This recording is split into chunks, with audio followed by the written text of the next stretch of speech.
The two-handed kettlebell swing is such an important exercise that we got to make sure that we don't gloss over any of the information that's going to help you to stay safe and get the most out of this technique.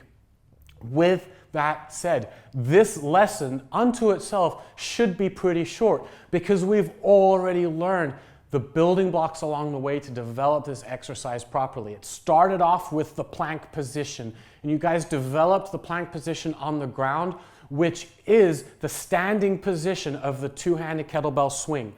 This is the two-handed kettlebell swing at the top, and this is your plank position. You need to have strength to be stable in the body-weighted position before you start swinging a kettlebell on the power phase. I hope that's pretty easy to understand. So you started to develop strength there. Then you moved on to the hip hinge with simply body weight, and you practiced this exercise and created that range of motion if you didn't have it already. You moved on from there to the deadlift. The deadlift you practiced until you mastered. It doesn't matter really how much weight you're doing it with. What's important is that you got the movement down and that you also developed some muscle endurance along the way. From there, you learned the dead swing, okay? And the dead swing is a very, very important lesson to developing the two-handed kettlebell swing, and it's a stop along the way that I highly recommend that you all learn. So the dead swing helps you to develop consistency and also teaches you how to initiate the swing and how to put the kettlebell back down when you're done from your swing safely and with confidence before you get into doing this two-handed kettlebell swing for any type of high repetition, whatever that means, okay? So the two-handed kettlebell swing, power phase. We're driving this kettlebell with our hips. One of the things that we really see commonly happening with this exercise, especially with men, especially if you are used to doing muscle isolation exercises, is that there's too much upper body involved, okay? So the most important lesson that I can teach you as you progress in general through the power phase with your kettlebells is to remember that strength is a combination of two things, tension and relaxation.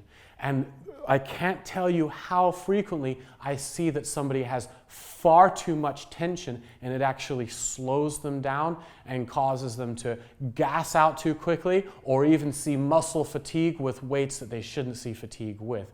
So learning how to relax is equally important as learning how to put the tension in the right areas, okay? So remember that in your practice, and you're going to look for that beautiful balance of relaxation and tension.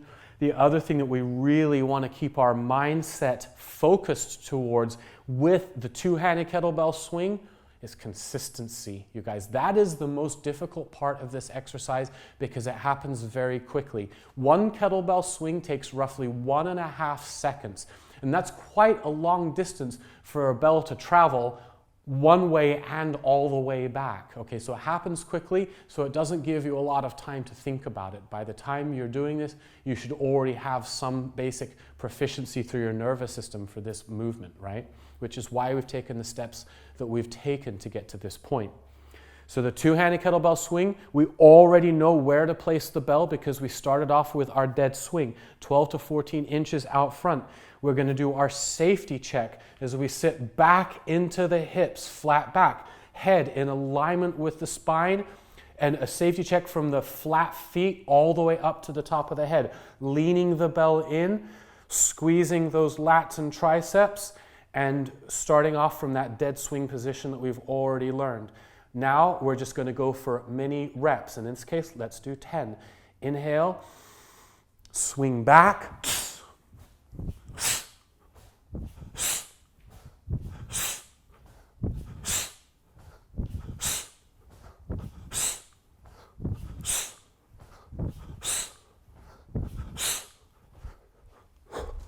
and then reverse the bell the way that you learned how to with the dead swing.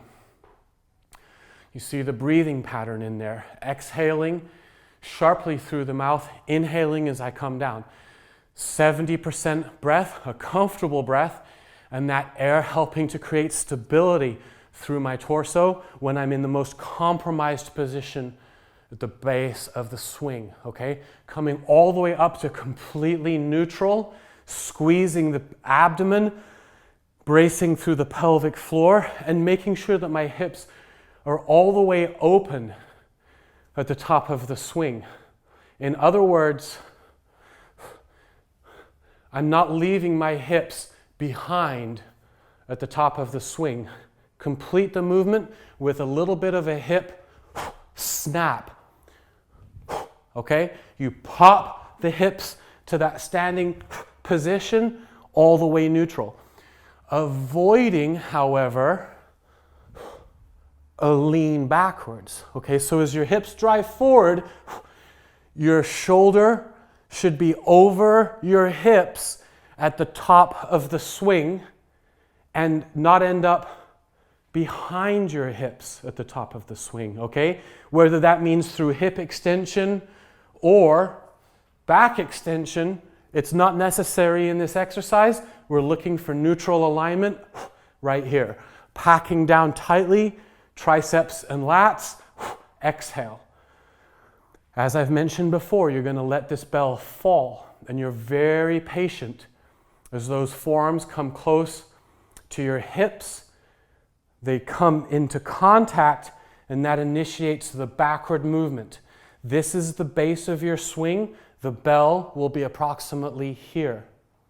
You want to make the line that the bell travels in as short as possible within reason. In other words, you don't want to extend forward and make the bell reach out, which is the same reason we keep the bell high, because if I let it swing down here, it's a much bigger arc. So you keep the arc small and tight.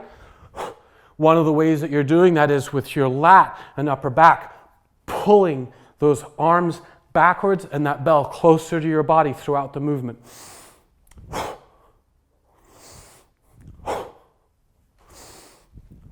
Just like that, okay? You might feel a few different things happening at first. Your experience of this exercise is going to be completely unique to the flexibility that you have in your body, to the strengths and weaknesses that you have in your body. So remember, consistency is oftentimes the most challenging part because of that, and anything can happen. So at first, try not to put any stress on yourself, and just find the rhythm. Remember, you want to be as efficient as possible. So you want to power the bell. You want the hips to do all of the work. You want the upper back to pull the bell towards your body. Mid back and lower back for stabilization. But otherwise, try to stay relaxed. Find that nice pendulum.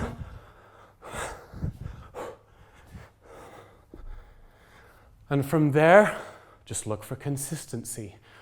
You can start with a light weight if you want to. Practice with that light weight. And then as you're practicing with that light weight, if it starts to get a little frustrating because your consistency isn't there, don't worry.